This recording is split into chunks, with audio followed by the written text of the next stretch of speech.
Hello, FPL managers! We are back with a new episode of the FPL Optimized podcast. This is episode number 109. We're going through an international break. I think we all hate it a bit by now. And we invited a guest for today's episode. So, Sertalp, do you maybe want to share with everyone who you invited? Yeah, certainly. Today we are thrilled to welcome a very special guest to our podcast. It is Alon from the popular FMLFPL podcast.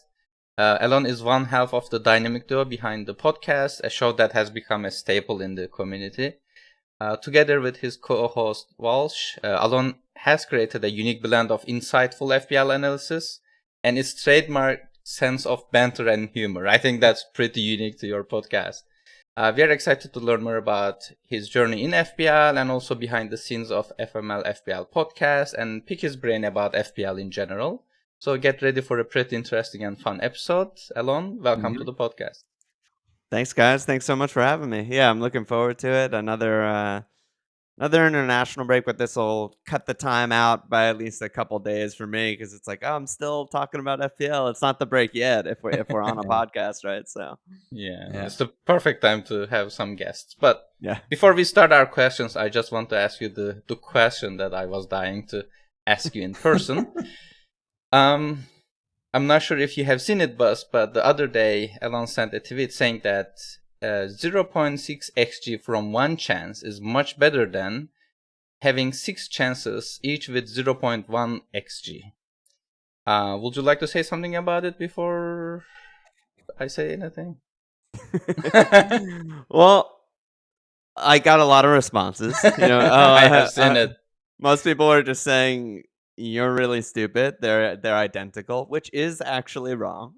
I'm on to something. I'm sort of like the tip of the iceberg of the correct answer, but not the complete correct answer. Which I think that you and Spiros and some other more well-informed people explained out and did sort of all the math, showed their math of like, actually, it's basically the same when it comes to FPL. Which is that you have to include not just the chance of scoring one goal, which is what I was doing. You have to include the chance of scoring multiple goals, which on one shot there's 0% chance, and on 6 shots, there's decreasing percent chances of scoring 2, 3, 4, 5, 6. And then once you do that, it sort of equals basically the same thing with any difference, pretty negligible. But I do think there's still something to take from it.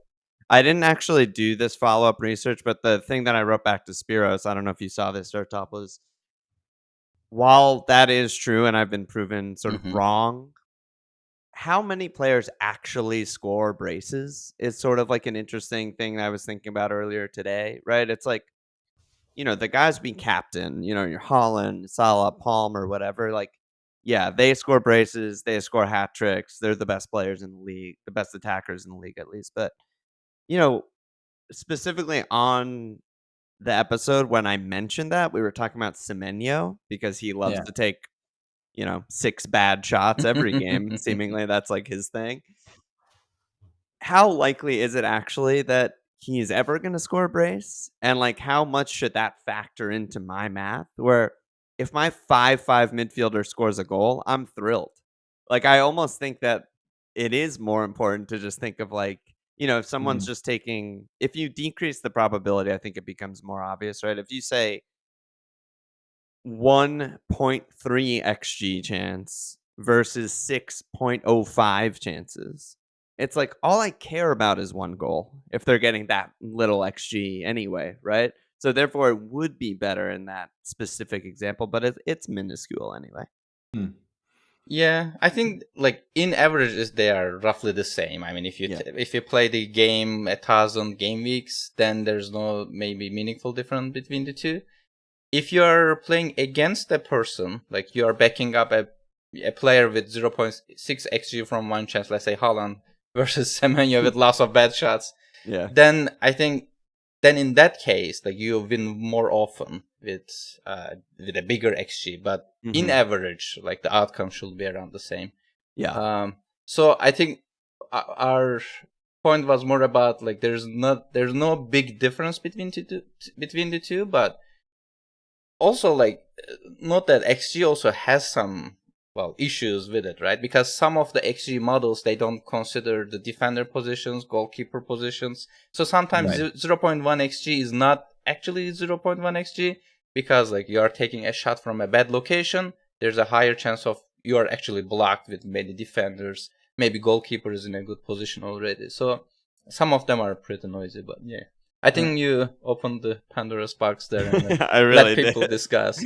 People were really mad. Then a lot of high school math, I think, was coming to the fore. But there's so much noise, and I don't really know if we need to go further into it. But like you said, right, a 0.1 chance there might be four defenders in the way, and they're shooting from 22 yards out or something.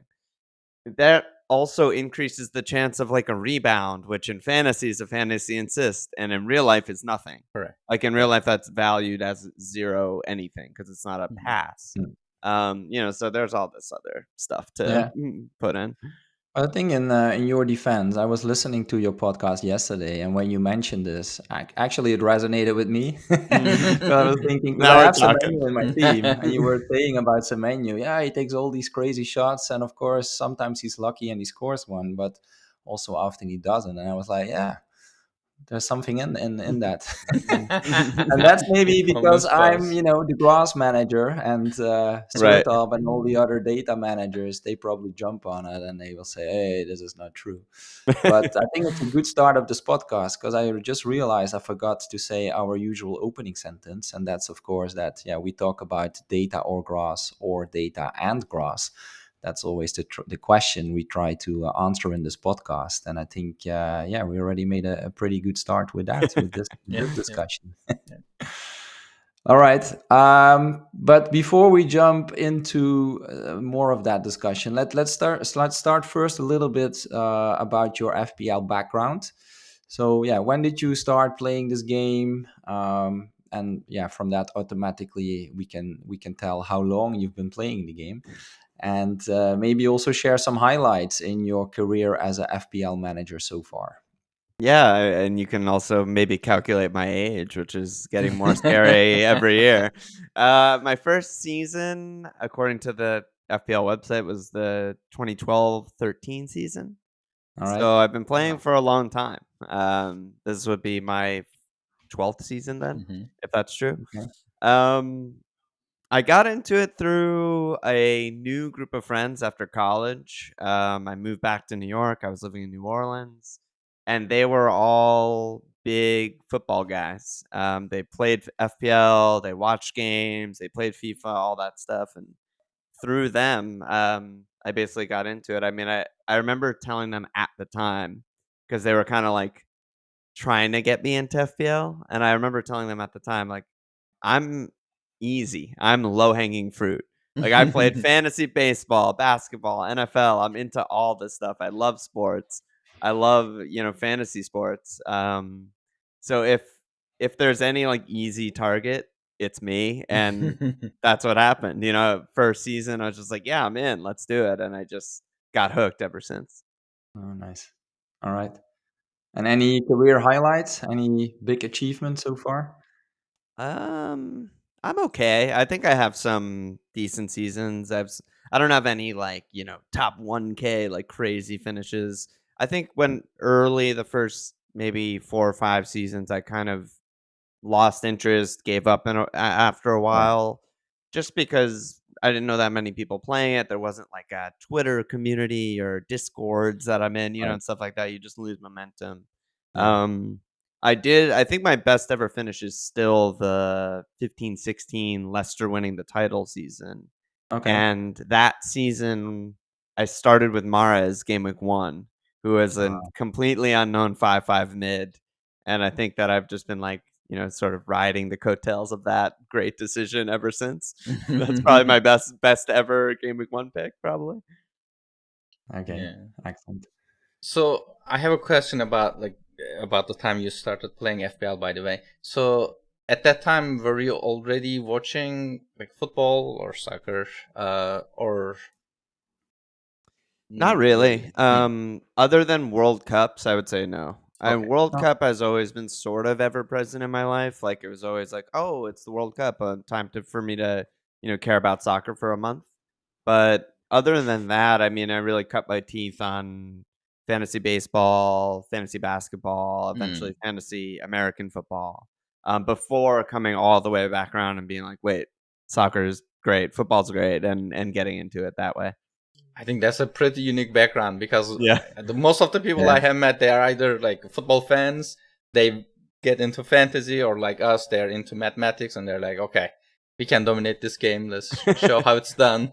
So, but yeah, you're a fantasy player, which is like pretty unique in my mind. Right. Yeah. Well, I think probably a lot of people in your world, sort of top data scientist types, probably got to start in fantasy baseball or just baseball That's true. statistics in That's true. general. Yeah. Because that was sort of the way, it's still 20 years ahead of football, probably in terms of like where the analytics are in baseball, but it's also a much easier sport to analyze. So, Yeah, analytically it's much easier because it stops, and then like there's like actions are pretty easy to track. Where in football or soccer, it's like continuous gameplay, yeah. piecewise actions is just much harder to analyze. But Yeah. I'm wondering your playing style in general. I mean, Mm. probably not only FPL, but also in other fantasy sports. Like, do you use analytics? Does analytics play a role in your approach? Yeah, definitely. I was kind of laughing when you sent me some of the questions beforehand because one of them is something along the lines of like, what do you think about analytical gameplay? And of course I know what you mean, which is like using models and using Mm-hmm. statistics, but like everyone analyzes, right? It's sort of like a Sure. semantics funny word. Like I analyze, I look at Yeah. statistics, I analyze matches while I'm watching them, right? So in terms of like models and stuff, I've barely ever used any. I'm aware of them. I don't have a great understanding of them, although like some of the people I interact with, including you, Sertalp, are obviously very tuned in. So sometimes, I'll ask, Jack or something in our Discord, like, oh, Yeah. what does the model think of this? And he's just like, he'll just run a solve and give me the answer or whatever. But I do think I'm pretty analytical in terms of just stats. I've always Mm-hmm. been interested in just statistics in general. I tend to like to get my hands dirty, which I think is also probably part of the reason why I haven't gotten into models is it's like beyond my skill level. Like I can't make my own model. I don't know how, but I Mm-hmm. can sort my own Excel spreadsheet with the statistics that I do understand. You know what I mean? So it's like that's more I like understanding what I'm looking at, if that makes a sense, or Yeah. understanding the Yeah. inner workings of it. So, but it's a hard question for me to answer because of doing so many podcasts and having a podcast for so long at this point where Mm. in the early years, pre-podcast or at the very beginning of having the podcast, I think I would have considered myself sort of like a little bit of a mad scientist, like going for picks that people weren't talking about and trying to go on the, you know, untrodden, if that's a word, path and stuff like that. And I had all my best finishes pretty much in that period. And Mm-hmm. then since starting the podcast, it's been a very steep downhill slope. And I'm way worse at FPL now. I know that's a fact. And Oh. I think part of that is like I'm caught between stools a little bit. Like Hmm. sometimes my decisions are statistics driven, sometimes it's eye test driven, sometimes I'm tilted and I just throw caution to the wind, or sometimes I'm upside chasing and sometimes I'm safe and patient. And I think that like being in between all of these different strategies is actually net negative because you're not getting really the benefit of any one of them. Instead, you're Mm. just getting like, you're succumbing to the variance of all of them. Yeah, I think maybe it is partly model's fault. I mean, or like analytical gameplay. Or I understand that No, you no. maybe you interpret analytics in a different way, but I feel like some of the stats we have, like even regarding the XG question, so some of the stuff is much more about variance, as you said. So, and I feel like it has been a missing thing. I mean, because like models for the most part has been always seen as either you follow it and then you transfer the player it suggests, or you do your own thing. But there's some kind of like a middle ground where you use Mm. actually, as you mentioned, like stats more effectively. Like, oh, yes, Semenyo is getting lots of bad shots, but also like there's a higher chance that you maybe get a higher average with that compared to a player who just gets one shot with 0.4 xg, let's say. Right. So yeah, some of the maybe the data, maybe raw data should be more available also regarding the swings, variance, like those aspects probably. Mhm. But as a follow up though, how do you feel about people who are using analytics? Like, does it Mm. make you a little bit pissed that they are maybe like using models and maybe getting, better results than you do? Or do you think, maybe Mm. your style is, much better because you enjoy more? What do you think? My conscience is clear. I don't cheat.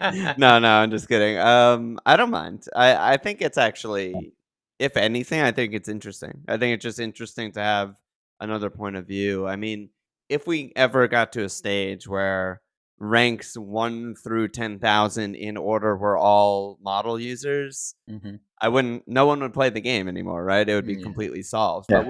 we're never gonna get there.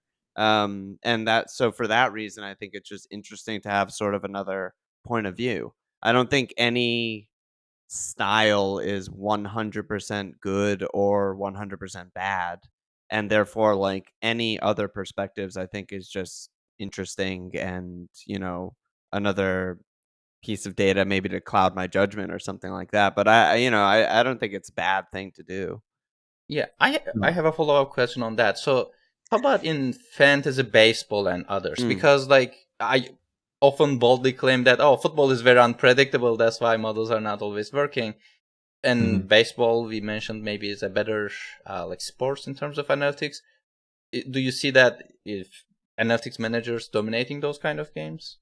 I'm sure they do. I Mm-hmm. haven't played fantasy baseball in a few years now, Mm-hmm. but I'm sure more than football, it's just universally accepted that, everyone goes to Fangraphs and everyone looks at I think at the bottom of every Fangraphs page, they have like 6 different projection systems, and you can sort of Mm-hmm. look at all of them and decide which one to trust. And there's so many fantasy sites, I mean, the number of people who play fantasy baseball versus FPL, I mean, it's probably 10 times. Yeah. Mhm. Um, and and yet, I mean, just my co-host as an example, Walsh, I mean, he's not on there using models or anything, and he's winning his really intense money league among friends, regularly.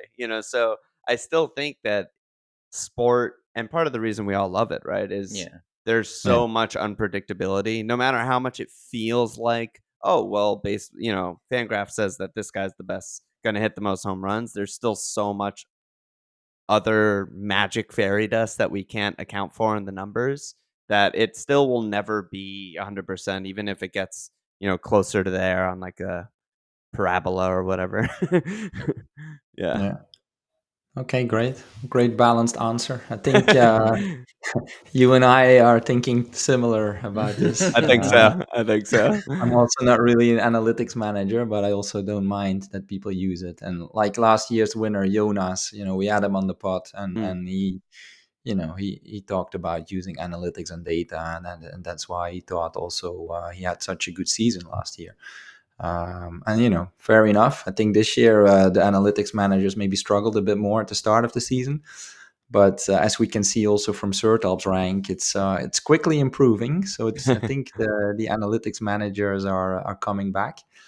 So yeah, scary, let's scary for switch. us. Yeah, it is scary. I had a gap, but my gap is getting very small It's at like the moment. in Terminator 2 when the Yeah, robot is yeah, chasing the car, and that's us running from the analytics managers. indeed, indeed. Yes, we need to protect our lead. Yeah. And yeah, with that, so let's talk a bit about the current season. How has it been going for you so far?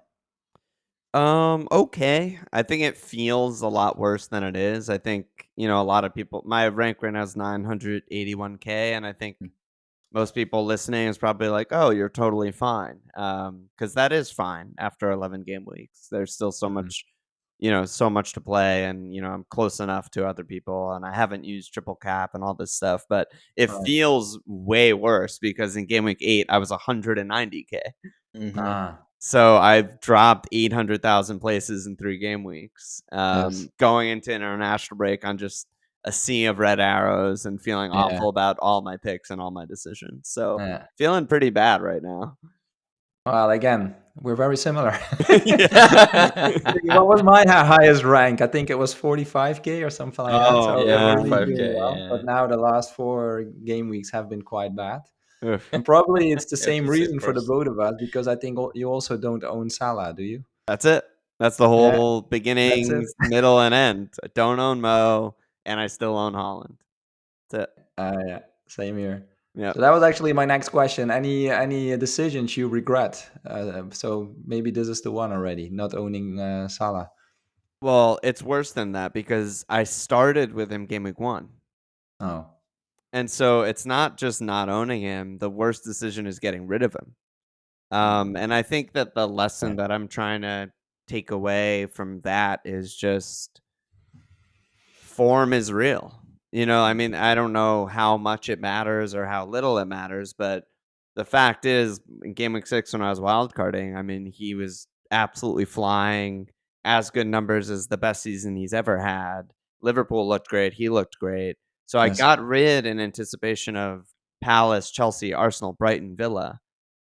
yes. Didn't matter. Just didn't matter. He's too good. He was in such good form. Liverpool are playing too well. And so I got rid of him in anticipation of him slowing down, as opposed to just saying, you know what, I have the best pick in the game right now. So best and most expensive pick in the game, which I think is important because that means he's the most flexible, right? So I should just wild card around him as opposed to trying to preempt, a string of blanks or something and get rid of him. Hmm. So yeah, is what it is. I got rid. He has what, I don't even know, 50 points since I got rid, and Holland has like Uh, 10. So yeah, it feels bad. yeah. Yeah, no, that's the same for me. I think a mistake not having owned Salah yet. I am using my wild card at the moment, and I Oh. already took Salah. Unfortunately, I missed the price increase because I Mm, think that was one that wasn't predicted. That was really annoying because I was mm. looking at the price predictions, and I took the players who were predicted to Oh, rise just to benefit from those price increases. And then I checked it the day after, and Salah went up, and I was like, "Man, this S- wasn't predicted." yeah. But Speaking of okay. price predictions, I mean, you should also listen, Alon and Walsh, complaining about the whole Oh, price prediction thing. So they have a segment that I think I oh, okay. listened a I few didn't times, at realize. least 5 times, that I need they're to listen more completely often. It's our closest thing to a viral video is yes. us talking about the price changes and how stupid they are. Because like for the Okay. price changes, like you can see the predictions on the official FPL website, right? So you need to go to these third party websites, Yes. which you don't know how reliable they are, and they are trying to In obviously general, I'm predict. But following it, almost like not every day, but I follow it. I take a look every week at least, and the site I'm using is quite predictable. It rarely is wrong, but on this one, yeah, not sure, yeah, but no, it's because sometimes like they say like, oh, these 15 players will drop in price. 5 of them do, and among those 15, right? And then they go and claim that, oh, like our accuracy is 100% because this 5 player is among the 15 players we mentioned. So yeah, the whole Uh, maybe it yeah, the problem is deserves a that there's segment. always exceptions, and we don't know when and where they're going to be. Yeah, Like that's like true. for yeah, you, Baz, like yeah, Mo Rose, you didn't know. For me, no, earlier when I was wild carding, I really wanted McNeil. He rose out of nowhere. I couldn't afford him. yeah, And then like the other side of the coin is like Solanke, right? Like I think yeah, he dropped what true, 2 million owners or something in the first few game weeks. Didn't price change. yeah, Then he got like 100,000 owners after he came back and instantly went up. And it's just like, yeah. what? No, What that's is this? it's really strange that they're not transparent about that. Yeah, that's Yeah, true. Yeah, it makes depends sense. on But other people's moves. Yeah. yeah. But yeah, but you mentioned so Salah, you also mentioned Haaland, and you still have him. And I understood from the podcast yesterday that you guys are also still quite convinced that you should keep him. And on that, I think that's maybe a little bit. If I look at least at X and some of the content creators, or in general, I think most people are not now kind of moving away. And I think form is the main reason. Like where you said that Salah was Mm. in good form, that's why you capped him. I think now you could say, well, Haaland looks to be out of form, and that could be a reason to sell him, especially again because of his price, 15.3 million. I owned him at the start of the season. I think some people are saying, "Oh, what changed versus the start of the season?" Well, the start of the season, the guy was scoring hat tricks, and I was like, I'm I'm happy to pay 15 million for Yeah. someone who scores a hat trick every week. But now he stopped doing that, and of course, it can come back again. But at least for now, I have I have no reason, or I didn't see any evidence that it's improving. But how do you look at it? So you're still confident? Well, form is this weird, maybe make Yeah. believe dumb thing that we can't really put a number on, but it's like No.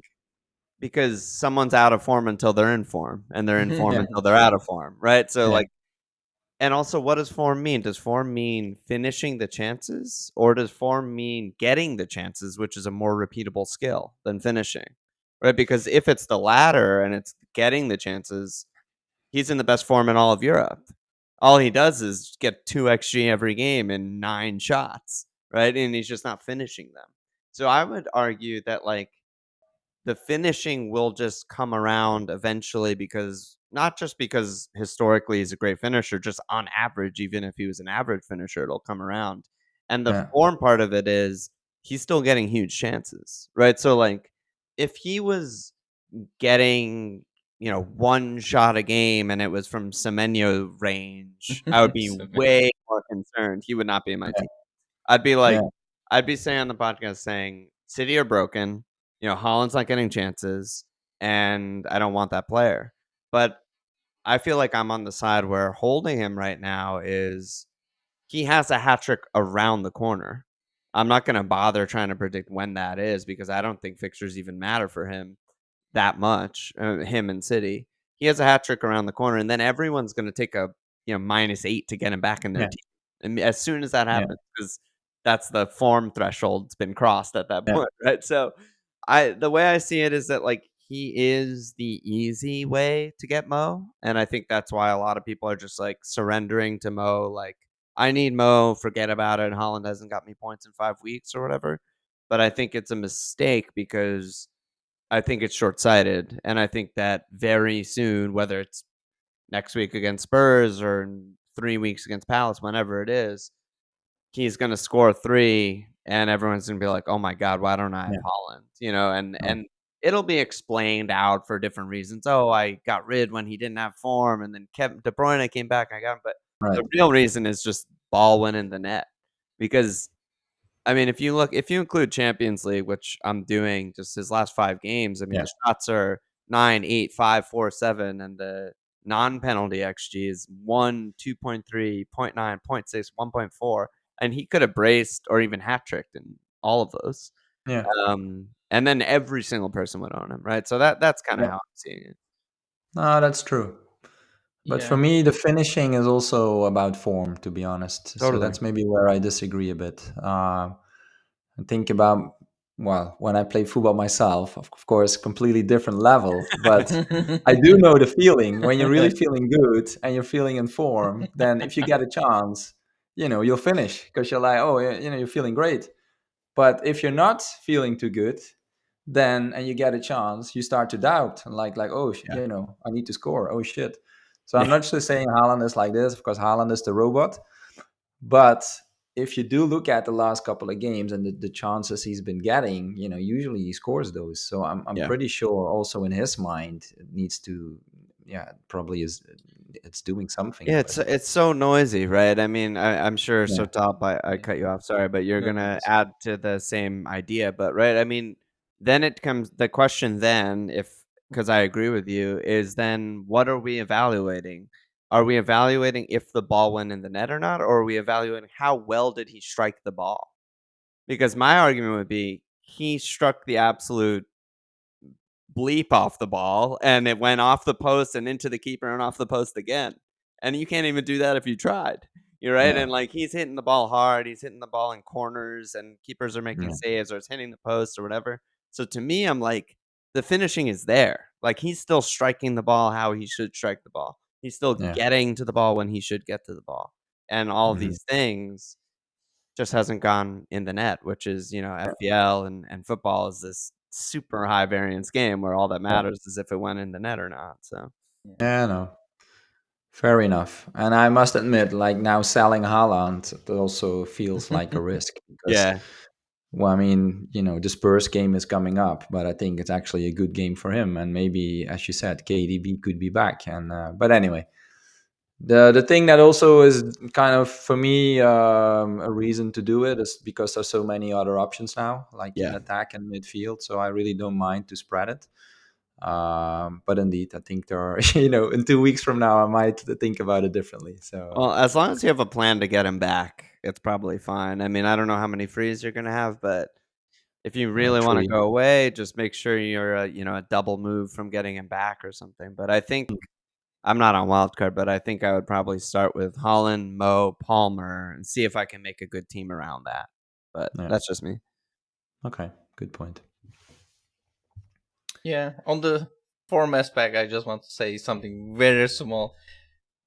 So, well, some players get affected by by blanking in a negative way, like, oh, Mhm. I'm losing my confidence. But I feel like there are certain types of people who are getting even more motivated, like Richarlison. Mm. Like, I think if he blanks a few times, he will be like, oh, I want to prove everyone that I can score goals, and then he's like smashing every opportunity instead of giving passes, which I Right. would love to have such a player in my team.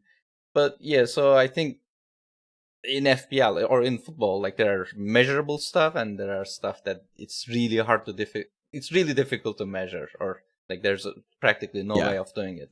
So Yeah. we are trying to actually essentially use what we can measure and we can predict. Some of those stuff, yes, just like a magic dust. Like you really Yeah. don't know what's going on with it, No way of so you're knowing. just taking your chance. Mm.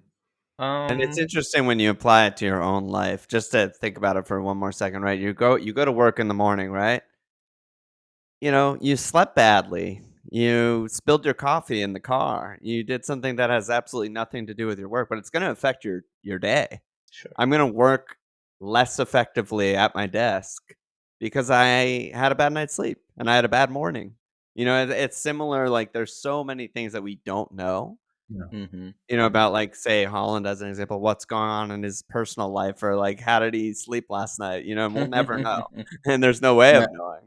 But it could just be that, right? And he gets a new mattress over the international break, and he starts scoring a hat trick every game again. I don't know. Yeah. Well, Turkish fans know about this, Alon. So Yeah. whenever foreign team is coming to Turkey, they're like making noise outside Oh of the yeah, hotel. They're Yeah. trying them not to love sleep that. down. Yeah. So some people know. And I was Yeah, thinking just kidding. about Andy Martin staying outside of the Arsenal Yeah, hotel to that's see what I who was was thinking. going Oh in. my I think the god. next thing will be checking how they have slept. Yeah, exactly. We need to hack into their like watches or Watch Oh, whatever, to yeah. see and this. Yeah. um. Uh, So yeah, do you want to go ahead? no. So yeah, just maybe just to ask any plans for the upcoming game weeks. I think Mhm. you just mentioned already some of the key players in your mind. I think you said Palmer, Salah, and there was a Right. third one, So yeah, Holland. Haaland. So Yeah. I already have Holland and I already have Palmer. So I feel good in Okay. that sense. Yeah. My plan was to actually save, even though I think that, to Yeah. use one of your guys' words, I think my team is very non-optimal right now. But my plan was to save.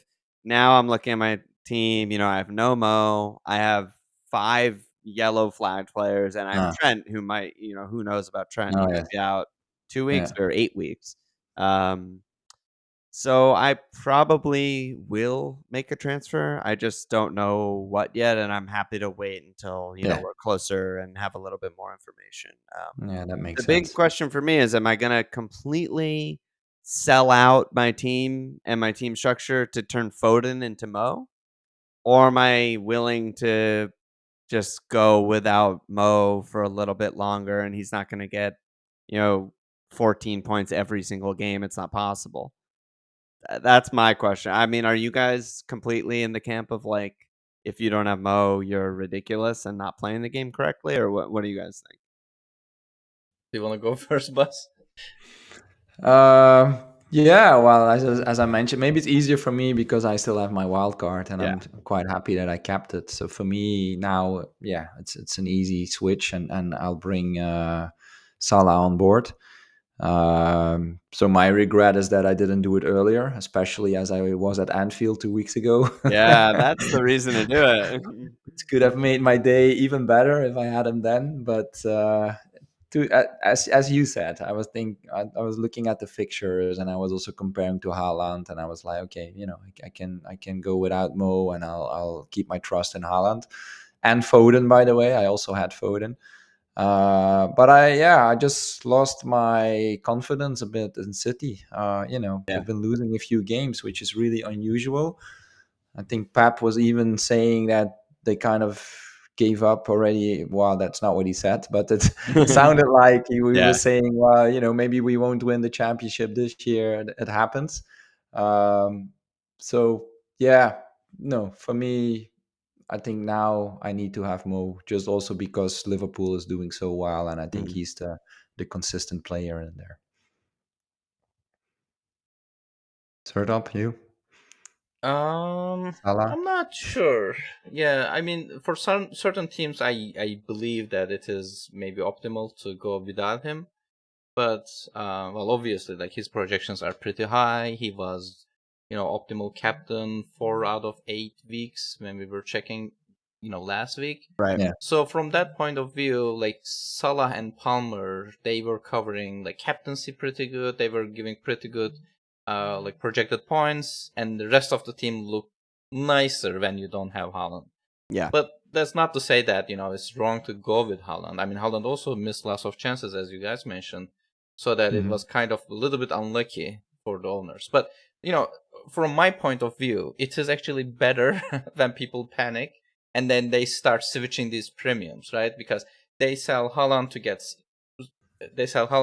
Salah, and then they do the Yeah. other way around. If like Yeah. Salah blanks 1 or 2 game weeks and then Haaland starts scoring. But yeah, I don't think I don't think that you can make a generalized argument like, oh, if you don't have Salah, you're ruined. Like Mm. it's not. Right.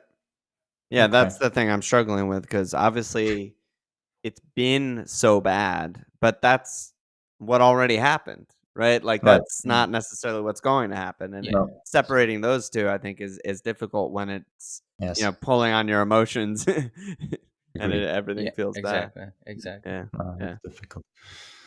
Okay. Let's switch gears a bit. Let's talk a little bit about your podcast. I okay. saw you published 486 episodes so far, which That's a is lot. a huge number. Yeah. So, yeah, how did it ever start? And yeah, how has the journey been so far? Yeah, the journey's been long. Why and how it started, I mean, going way back, and Walsh, my co-host, and I have been friends since we were 7 years old. Oh, We grew wow. up we grew Okay. up together.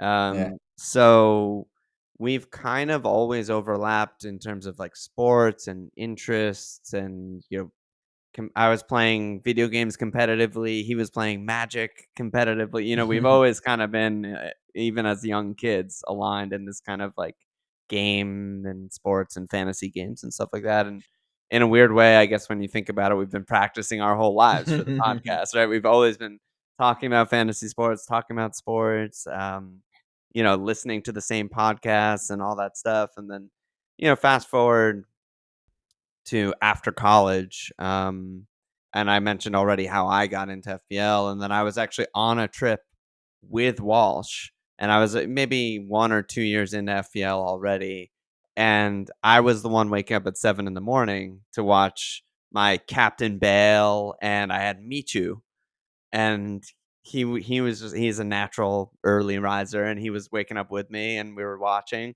and he was just like, "Oh my god, this is the best," like, and he was like, "This rules, like, all my guys are scoring points," it was so fun, and so he got into it, and then fast forward a little bit more time, we just weren't happy with any of the content that was out there at the time when we started. Okay. I think we're used to a specific sort of like brand of podcasts. Like we're listening to all these American podcasts about NFL and Right. baseball and all this stuff. and there was nothing like that. And Okay. we kind of were just like, shrug, should we just make a podcast? And the answer was yes. It was basically just, I feel like it's an extension of our text thread or our, like text thread with other friends. Like that's all the Okay. podcast was at the beginning. And that's sort of still the vibe we have, I think, is just like two friends talking Nice. about FPL. Cool. Yeah. And where does FML come from? Well, I'm not supposed to say it, but Oh, okay. That's when all. Oh, when our league name got banned by the official FPL, I told them it meant Friday My Life, and they bought it and allowed me to go with the name again. So let's just stick with okay. that All for now. right. It's Got it. Or Friday, my life. fantasy my life or something. Yeah, I think I said fantasy my life, Okay. and they were like, "Oh, okay," and changed our name back. But wink, wink. That might not be what it stands for. So Okay, got it. Nice. yeah. So I have a follow up on that. Mm, Like, well, we have been doing our podcast for a while, and then sometimes it's really difficult. And I feel like part of the reason is, well, obviously, like we have our lives going on, and then we are not doing this full time, obviously. And then it's hard to find some, allocate some time, not only for mm, recording, but also like publishing it, cleaning the episode, doing all of yeah. those. So, like seeing that you have recorded 486 episodes so far. So we were wondering if you have any tips for us. Like, what does it take to Mm. produce so many episodes? Yeah, it's a great question. I mean, I think at first it was much more difficult getting into the rhythm, but I think also part of it, and I'm sure you guys have experiences too, is we really weren't being ourselves at first. We were like acting as how we felt that podcasters need to act. Everything Hmm. was very like official and like here's our rundown of things to talk about and this is the order of the podcast. And I think as soon as we ripped that up and sort of were just like, let's just talk. What do Hmm. you want to talk about? This is what I want to talk about. This is what I've been thinking about. And it became much more natural and fun. I think that's when, the podcast started like gaining a following and sort of taking off in that way. But in terms of like, yeah, the time and stuff like that, it's something I struggle with also. Walsh basically doesn't know how to use a computer, and he won't get mad at me saying that. It's just true. So I do everything in terms of like post production, and coincidentally, I do a lot of freelance work that's also post production. So Hmm.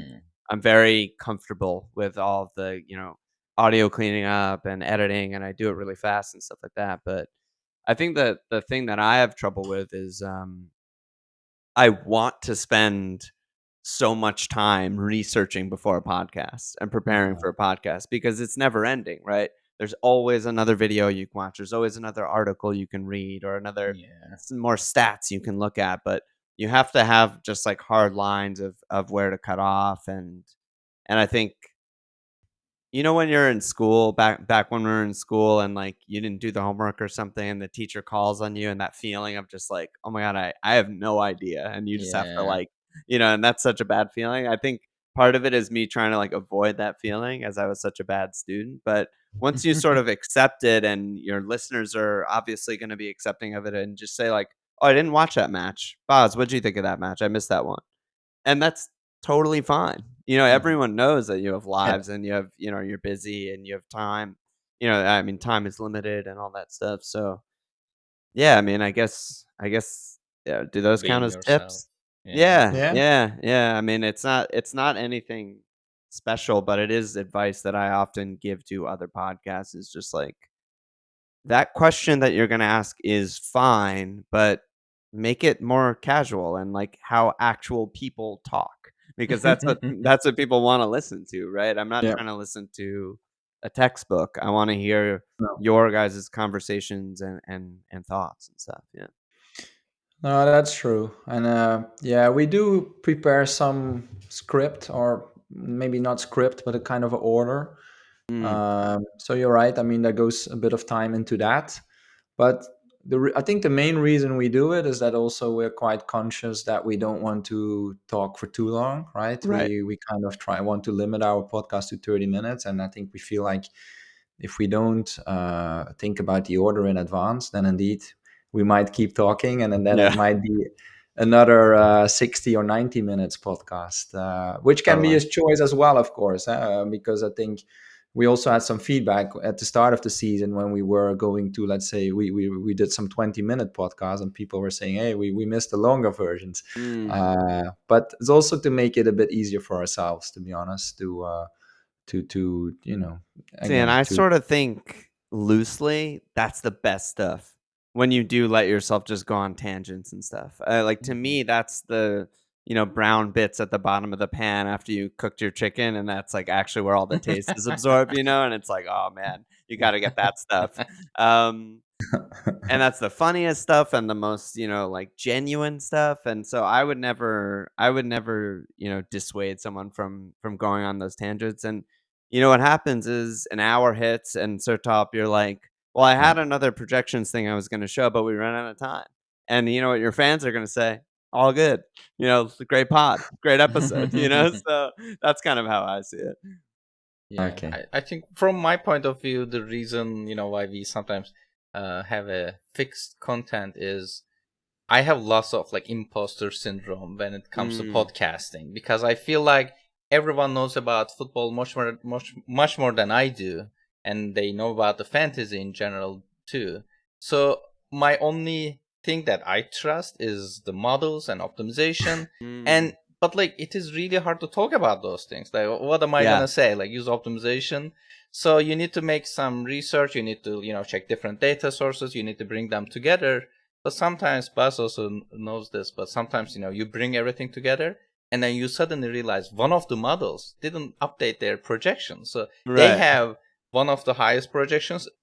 That player is actually injured that we just heard yeah. yesterday, and then you don't want to really share it, so it gets pretty messy. But yeah, I had lots of fear about saying something wrong, and people were like, "Oh, you don't know what you're talking about." Oh, you So don't Oh, even watch the games, blah blah blah, like those kind of yeah, people. Yeah. Well, that's I true. was gonna ask you, like, when do you go against review? Like, when you print out your projections Hmm. and 6 GameX or whatever, and it says like, let's just say unanimously, it says like, gotta get this player.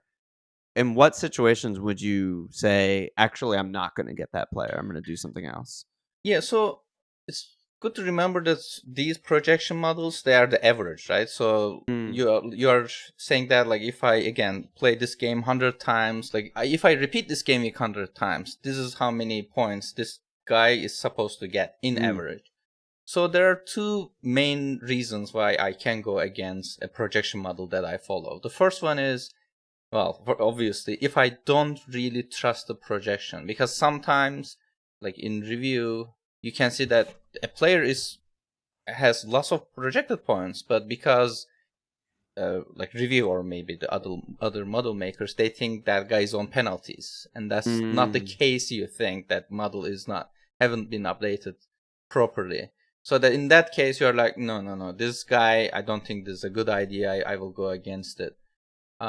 Or same with the expected minutes, that you are like, oh, this guy is coming out of injury, he will steal minutes from this person, mm, so that the model is actually not correct.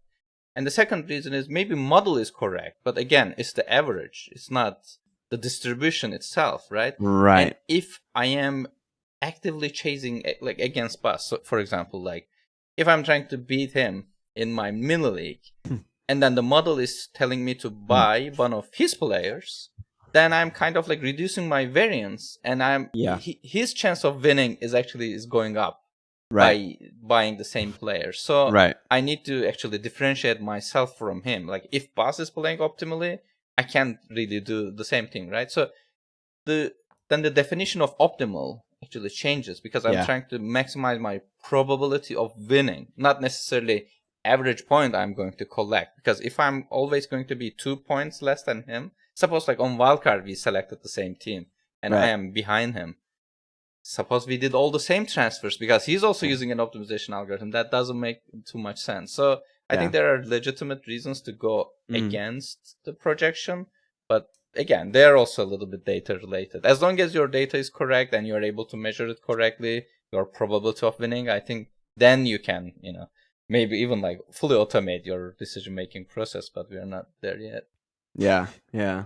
Well, that sort of like offhanded comment you made, like as long as your data is correct, like that's a huge problem, right? Yes, I mean, that's a huge there's a problem. billion different sources of Sure. XG and finishing, and I don't even know how. Well, first of all, don't you just hate the term X-Mins? What do you guys think I about do. that? I I do. hate that term. Hate it.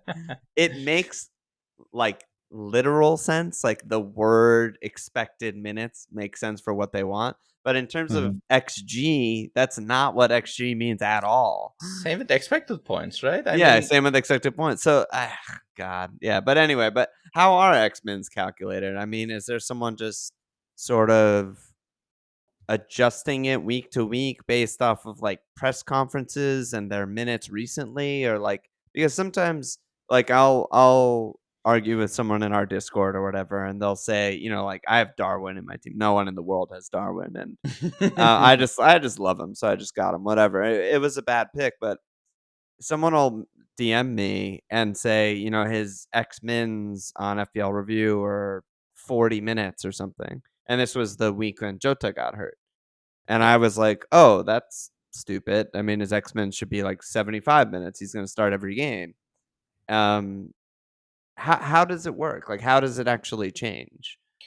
so I think the answer is maybe the whole projection of the minutes thing is a little bit hand wavy. Like people Mm, have different methodologies. They are not really transparent about how they do it. Even when it comes to FPL review, like he doesn't really share what he does, okay. right? So, but you know that like if so my problem here is this, like if a player is projected to get 45 minutes, suppose Darwin is 45, does it mean that he will start every game and then he will get subbed off at the halftime? Right. Or is it like 50% of the time he will start the game and he will play 90 minutes, or 50% chance he won't appear at all? Mm, Those Right. are two different things. If it is the Very different. second, then you can buy right. Darwin, because if he doesn't play, then you will get the auto sub. You can get a really good sub and you are actually optimal at that Yeah. point. But if he's always playing 45 minutes, that's an entirely different Very bad story. pick. Yeah. So the average projected minutes doesn't really tell you the whole story, because you don't have the minutes distribution at all. Right. So that's one thing, but yeah, essentially, I think that's how I'm imagining how they are kind of coming up with the minutes. It's like you're checking the past games when both Darwin and, let's say, Diaz and Salah, all of them were healthy. What's the percentage of like selection? Obviously, when your manager changes, then some of those goes out of the Right. window because the manager comes up with his own system. But you're just checking when they were all healthy. Darwin played in, let's say, 66% of the games. The other guy played in 34% of the games. So then you're kind of trying to calculate, okay, this is the probability of starting, this is the probability of getting subbed off based on historical data, and this is the average number of minutes I come up with. So then some of the players get really tricky, right? Because like if you think that this manager is shifting from this system to this one, meaning that player A will feature, let's say, Darwin. I expect him to play every game from now on because, Slot decided that, okay, this is the Sure. formation I'm going to go with. Then it is 90x, like projected minutes or expected minutes, whatever you want to call it. So Yeah. then you need to update it. That's why they often say, oh, bring your own minutes.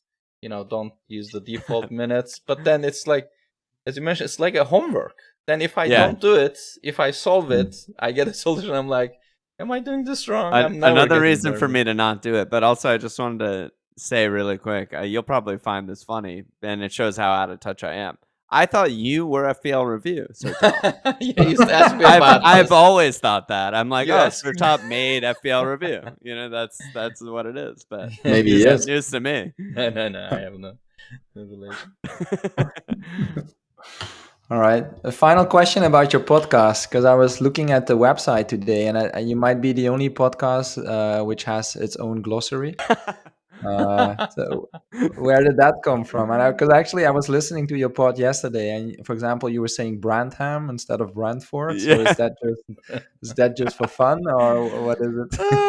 Yeah, I mean, this goes back to Walsh and I growing up together. I think we just always were the type of kids that just had like nicknames for everything. Okay, Like all right. just I don't even know where something like that comes from. Just made up Oh, words or a combination of okay, words or yeah, a nickname that then evolves to another nickname that evolves to another, and that's just how we talk. And so we don't nice. sugarcoat it for the sake of the podcast. I think instead it's almost like a you know, inside joke with our listeners, if you know what Okay, I mean. Like, cause they all know when I say dib god, I mean dibbling, or when I say Raz, I mean Sterling, or whatever it is. But for a new listener, we've gotten good. actually, I literally got one today, a Discord message from someone not even in our Discord who said, "Who's dib god?" Like, I just listened to your podcast for the first time. That's why it's fresh on my mind. So Okay. for new Yeah, well, I listeners, was thinking that as well, listening to yeah. you yesterday. Like, who's Yeah, Dip guy? Yeah. Dip God, yeah. But so Okay. at one point we had a like one of those like wiki glossary things, and then it got taken down for some reason. It was like this is not a valid community or something. So I don't know how that happens, but so I just tried to take everything that they had made on there and put it permanently on our site. And Nice. if someone adds me and it's like, oh, add this, then I'll just add it. But it just felt like we kind of needed one because at this point it's Yeah, like half the players in the league, we just have like a nickname for them. yeah. It's actually a good idea, Sertalp. Maybe you should do the same, like with EV and X-Men and That's a good everything, and idea. all those Yeah, analytical that's terms. true. Yeah. That's true. That's Yeah. that's a good idea. Yeah. All right. Um, I have two questions. The first one is about something totally different. It's about the mental health aspect. I'm sure Mm, you have been asked this question before, and we also partially talked about this when we met in person.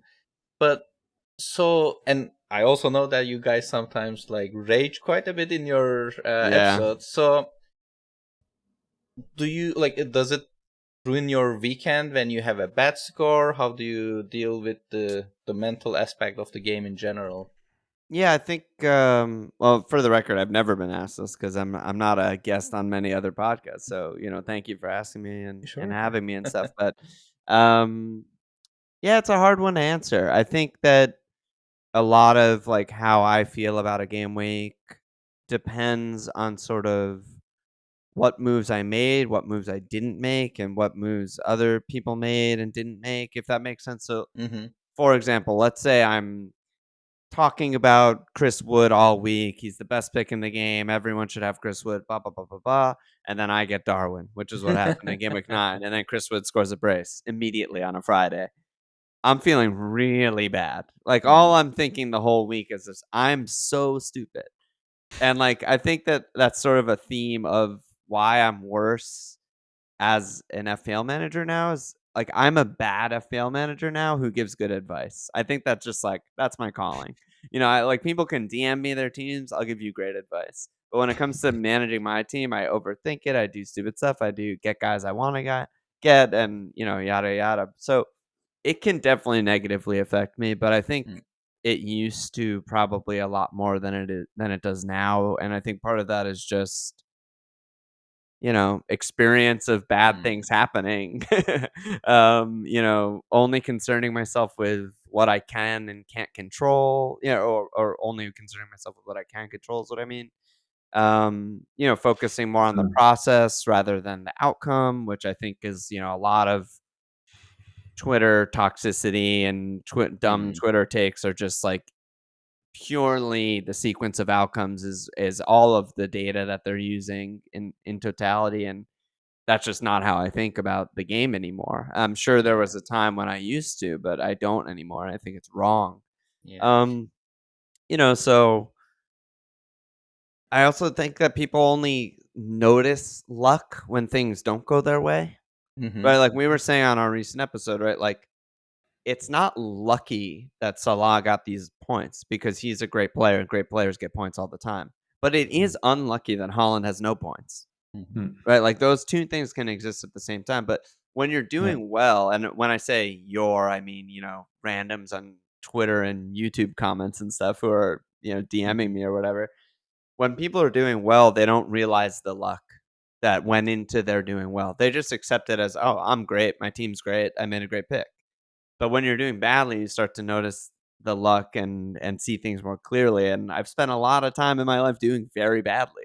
So I think I just have a more clear perspective now of, what I can control, what I can't control. Mm. Making my choices might look bad now, and then if you guys had me on 2 game weeks later, maybe I'm saying, "Well, yeah, Holland's great." So, he scored a hat trick and I captained Palmer and Mo blanked and I'm flying and I'm back, up 500,000 places, whatever. So, Hmm. it's more just admitting that, like, it's a high variance game and I believe the things I believe and I made my picks for a reason and trusting the process, and I guess that's just how I try and deal with things. And related to it, I want to ask, do you think hosting a podcast also amplifies some of those feelings? Because like when you're not doing well, if you're not really producing content, it's maybe easy to turn off. But now you need to record an episode next week, Yeah. so you need to Yeah. still be connected to the FPL Yeah. universe, right? Yeah, well, ironically, I think our fans love when we're not doing well because Yeah, it's yeah. gonna be yeah, it'll be a funnier episode is really, I think, the Uh, thinking behind that. Weirdly, no, it doesn't affect me that much though. I have, like, I mean, Boz, you mentioned, like, 486 episodes. We also do a Patreon episode every week. So it's Mhm. oh probably well. more like 1,000 episodes or something like that. Crazy. Okay. And if you think about how many hours that is, like, I'm a professional podcaster at this point. You know what I Yeah. mean? Like, I can sit in front of I can talk for 5 hours if you need me to. So when I sit down and it's Monday night and I had a bad week or I had a good week or whatever, I hit record, like, I'm in podcast mode. Like, it doesn't really affect me at this point. Like, I scream okay at the beginning of every episode and I'm locked in. I'm in the zone. So, yeah. Nice. All right. Yeah. Yeah, yeah. No, that's true, and I think yeah, we can relate to that. And I guess everyone, well, some people say they don't care when they have a bad game week. I'm not sure if that's true, to be honest, because Can't be. anyone who has been playing FPL for a few seasons, well, you really enjoy the highs, right? When you have a good weekend, you feel great. Yeah. But the opposite can happen as well. I think if your players don't do well, especially if other managers are doing well, then you're like, oh shit, Yeah. Uh, Exactly. yeah, yeah. And I also hate the feeling. I had it last weekend again that I had a bad Saturday, but I still had some players left on Sunday. So then it puts all the pressure on the Sunday. Yeah. So then like Saturday evening, you're thinking, okay, tomorrow it needs to happen. So Yeah. just that whole There's thing so during the weekend. yeah, Yeah. and I had a okay, but I would say kind of bad, but sort of okay on the surface Saturday, and I had basically no one on Sunday. So for me, Oh. it was a different Oh, feeling. It was just like, I'm yeah. screwed. Like, unless, like, Yeah. Spurs blank, Okay. United blank, Arsenal clean, Yeah. and Palm, like, I'm basically screwed, and I ended up screwed. Bruno got Yeah. his triple Yeah. return and, all that stuff. Yeah, I think one maybe thing that's missing, like everyone's attention, is that in FPL is probably very different than other fantasy games where you make decisions like every week. In other games, like separate, completely like from scratch. Like you can create a team from scratch, like in daily Mm. fantasy. But in FPL, your decisions now affect your decisions next week and the week Yeah. after and the week Yes. after. So sometimes you get a great week, like game week. I had a pretty good game week, but maybe next week, but I still don't have Haaland. Maybe Haaland will score a hat trick and Salah will blank, and then it will be other way around. So The some of opposite, these yeah. decisions are long term, but we only Yeah. see, from game week to game week. So it feels like we are either moving or maybe like dropping down, which is like I think not that's helping me yeah, a lot. Yeah. that's a really good point. Yeah, because in other fantasy games, at least in the American sports, I mean, you just have your team and it's completely independent from anyone else's team. Like, no one has the same players as you Mhm. traditionally, right? So it's just like you move as your players move. Whatever happens to someone else's team and someone else's players doesn't really affect you unless you're head to head with them that week or something Mhm. like that. But yeah, like you said, I mean, the paths that we're on makes, I think, FPL a little bit more tilting because I can't just rip out, I'm dropping this guy, whatever, picking him up. You have such a finite number of moves you can make. Yeah. And then you feel like me with the Darwin thing, even though it hasn't even been that bad compared to Chris Wood because he just scored. It feels like, oh my god, I set myself down this dumb path for no reason. I should have an extra 2 million in my bank. I should have more points from Wood, and then I would have been able to get this guy, and then I would have been able to do this, and but so you go down this path of like, oh, it's a compounding disaster, Mhm. as opposed to in other fantasy sports where it's like, oh, I just I benched the wrong guy this week, but it doesn't change my path or change anything for the next week. Yeah. Yeah. Definitely. Okay. All right. And I don't know. Any final question for you, Sertalp? yeah, I want to ask one more thing because like you mentioned that like you start at the analytical stage where you are looking at the stats but Yeah. not really the prediction models because that Right. that you feel like you can't do that. That's why you kind of stop. But suppose like you have a very easy way to generate your own projections. Like you can turn whatever data you have been collecting or like checking to projected points. Do you think you will use models or like it's your own Yeah. model at the end of the day? Yeah, absolutely. I mean, I think that that's where the misunderstanding with models comes in, right? Is like everyone is modeling, Yeah, right? Like exactly. even if you look at no stats, you only look at FPL points. It's a model. It's just a bad one because it's just taking in FPL points, which isn't the best predictor of future FPL points, right? Exactly. So Yeah. Well it's put. just how much you put into it, really. So I have a model. It's just not what most contemporaries would call a model because it's primitive, right? No, So it's a that's all it model. is. It's a It's a model. model, You're though. right. It's a Yeah. model. Yeah. But yeah, then back to you. My question for you is, where do you think right now the biggest blind spots are in the current iterations of models? Because like Hmm. I only see it from one perspective, which is someone sends me their team or someone comes on our Friday live streams and they're like, I'm thinking about getting Flecken, for example, who's high on all the models. And me and Walsh are just like, he's the worst keeper in the league. Like you can't get him. They're never gonna clean. They're a terrible defense, and he's terrible. But all the models say get him, right? Or Poro or Sun or the guys who are out of form on a bad defense, whatever. And I feel like Bas and I probably see it more clearly in those really specific examples where I'm just like, well, Spurs are never going to clean. If they ever clean, it's like luck. They're a bad defense or, Brentford example. But so I would consider like those Yeah. very specific players examples of blind spots. But in totality, I don't know what that really means. Like, what's the model not seeing? Yeah. I feel like so the to me the major part of the problem is that from the projection models you get only a number. Like it says 5.6. You Mm, don't really know what's going on under the hood. Like is right. it coming from the like suppose like Pedro Porro is projected to get 5.6 points next game. Right. Is it coming from the clean sheet probability? Is it coming from a goal probability? Is it assist? How about yellow card? Maybe he's close to yellow card limit, or maybe he's a player who gets lots of yellow cards like from Right. unnecessary stuff. We have players like those. So then, like as a user, it doesn't really give me confidence to actually seeing that number because Yeah. like the only parameter you can play is projected minutes. And suppose this is a player who plays 90 minutes every game, then there's really nothing you can adjust. Same with Flecken. I think the problem is when you are buying Flecken, it should be very clear how many projected clean sheets you are gonna get in Mm, the next 6 game weeks. Like yeah. it, like you can actually figure out because like you can follow people like Rob T who's sharing these clean sheet probabilities. Right. Also, The even like gambling on stuff. FPL review, I think there are separate clean sheet probabilities that you can check one by one. It's not easy to calculate, but you're like, I'm gonna have Flecken in the next 6 game weeks. I expect him to keep one clean sheet in average, and that's enough for me. Because also maybe like on top of it, you need to see the alternative. Like, what's the alternative? If I don't get Flecken, which goalkeeper I get, like for more price? But then that goalkeeper is maybe projected to get only 1.5 clean sheets. Then maybe the price difference is not worth it because you Yeah. can use that price difference to maybe fit let's say, Palmer into your team.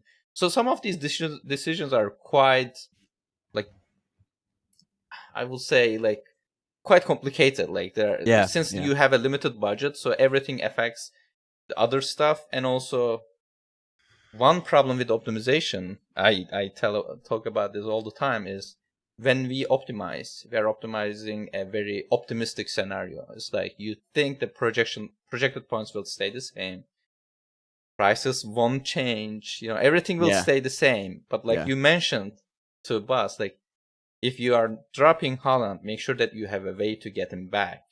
That means that you need to actually make a stochastic modeling. It's like, if I don't need to get him back, that's what I'm gonna do in next game. Yeah. But if I need to get him back for some reason, let's say Salah is injured, and then you need to go back to Haaland, you have one free transfer. Like you mentioned, people will be getting hits to get Haaland back, right? So because of this, it's not really clear, because the model doesn't know that there's a risk of injury. So the model is telling you that, okay, do these moves. So when you are looking at that plan, you should be able to say, well, this is a very fragile plan. If something goes wrong in this plan, if one of these players gets injured, I have no replacement at that price point. And that's what good players often do. Like when I give a team to Jan, like he's looking at the team and he's saying that, well, this is a bad team, because if one of these guys get injured, then you are really in a bad shape. But yeah, I feel like that's the next iteration of the models and tools that we will get. It almost sounds like AI integration or something. Like just in terms of like being able to explain, right? So like I'm imagining I run a solve and it says like get Trent to Poro or something. And at least AI would be able to explain, like, we chose Poro because we need the 0.5 to do this move in next game week, and Poro's expected this many points. And if you go to, Van Dyke, he's only expected this many more points, and that's not worth it for 0.5 or whatever, Like if you wanted just that base level, explanation. But Explanation. yeah, probably, yeah. Yeah. Okay. Well, I think that's a great discussion to wrap up the podcast. I don't know, Alon or Sertalp, anything you still would like to add before we close? No, all good from my side. Yeah. Yeah, I enjoyed it. Thank you. That's it for today. So thanks everyone for tuning in. So this was a special episode during the international break. Alan, do you support any specific country? Is it the USA, I guess? USA, baby. Yeah. But Are they even that, playing? I don't follow in the international break. I don't No? care until it's a tournament. Yeah. Yeah, same for me. Too many international breaks. Yeah, way too Even many. though I am going to the game of the Netherlands against Oh, cool. Hungary in Oh, cool. Amsterdam, so hopefully the team will do well. I can scout a few of the Premier League players, see how they do. And then we'll be back with a normal episode next week. You can subscribe to our podcast so you'll get notified when the next episode is out. And you can also follow us on X. For Sertalp, it's at Sertalp Bilal. For me, it's at BelfiBB. And for Alon, it's the FML podcast, which you can follow via at FMLFPL. And I want to remind everyone that on November 23rd, we will have an analytics meetup in London at the Thirsty Bear pub. And yeah, would love to see you. And until next time, stay curious and stay analytical. Goodbye. Goodbye. Bye.